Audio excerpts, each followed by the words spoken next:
देखो, एक बात याद रखो, पढ़ाई सभी लोग करते हैं, ठीक है।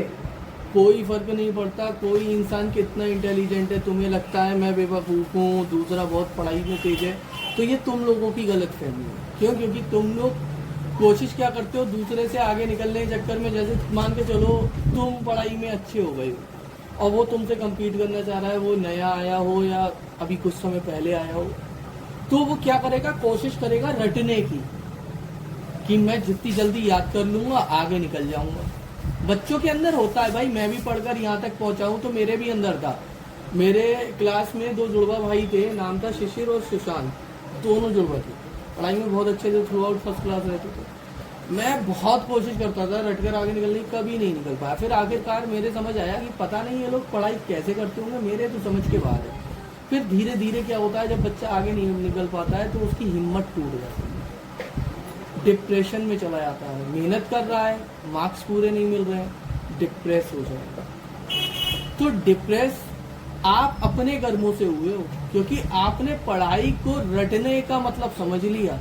भाई देखो, जब छोटे होते हैं तब तो रटा जा सकता है कि भाई A for apple, B for ball, रट सकते हो। परिभाषाएं रट लोगे छोटी मोटी की noun is the name of a person of place और थिंग एनिमल एटसेट्रा वगैरह वगैरह। लेकिन रटने के बाद भी तुम्हें साला ये पता नहीं चला होगा बहुत साल तक कि नाउन है क्या। परिभाषाएं लिखकर ही तो आ गए होगे और कॉपी में जो अंडरलाइन करा दी गई होंगी वो कर लिया होगा। उसके अलावा बताओ तुम्हें कभी नाउन पहचान पाए? तो उसका रीजन यही तो था भाई, मैंने भी रटी थी छठे क्लास, मुझे अभी भी याद है 6 क्लास में मैंने नाउन की परिभाषा इतनी अच्छी रटी थी कि आज तक वही याद है। आज तक अभी जो तुम्हें सुनाई है वही याद है, समझ आया। लेकिन 8th 9th में ऐसी कंडीशन घटी जिस समय मेरे मतलब मुझे इंग्लिश पढ़ने जाना था और 9th में मेरी 2nd क्लास आई थी।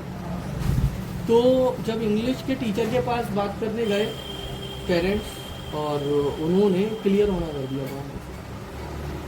जब 10 मिनट बिठाला, पूछा बेटा सब्जेक्ट क्या होता है, 7-8 बजे लौट कर 9 बजे लौट कर आ रहे हैं, सारे काम करता था, पढ़ाई सही से नहीं करता। लेकिन उसके बाद ये सारी चीजें मुझे बहुत पसंद थी, क्रिकेट खेलना, पतंग उड़ाना, ये तो 2 जान थे। और उसके बाद पतंगों के और क्रिकेट के बारे में शाम को चबूतरे पे बैठ के दोस्तों के साथ बात करना कि पतंग मैंने ऐसे करके खींची, नीचे से मैं ऐसे करके गया, इसलिए ऐसे दवाई, मैंने हल्की सी और दवाई, बताते हैं ऐसे नहीं हाथों से, है ऐसे करके। तो जो मेरी सबसे प्यारी चीज थी, उस समय मैं ये जान चुका था कि जब तक मैं इस चीज को छोड़ूंगा नहीं ना, तब तक मैं दूसरी चीज को पकड़ ही नहीं सकता, किसी कीमत पे नहीं पकड़ सकता मैं कितनी भी। क्योंकि भाई 9th में बच्चा आ जाता है तो कभी करीब 13-14 साल का, 15 साल का तो हो ही जाता है।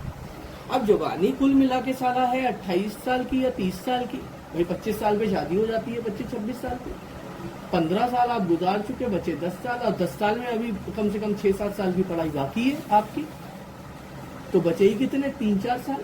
अब आप जो काम 15 साल में नहीं कर पाए हो, क्या वो काम आप 3-4 साल में कर लोगे? तो किया जा, नामुमकिन तो कुछ नहीं है, लेकिन क्या है, अपनी जो फालतू के शौक हैं और जो गलत चीजें हैं उसको त्यागना पड़ेगा। उससे जो समय बचेगा वो आप अपने काम के लिए यूज कर सकते हो। अब जैसे ये आदमी कह रहा था कि मैं 1 घंटा पढ़ता हूँ घर जाके, तो 1 घंटे में 73-74% बहुत होते हैं। कोई बात नहीं, फिर आपको सेटिस्फेक्शन होना चाहिए।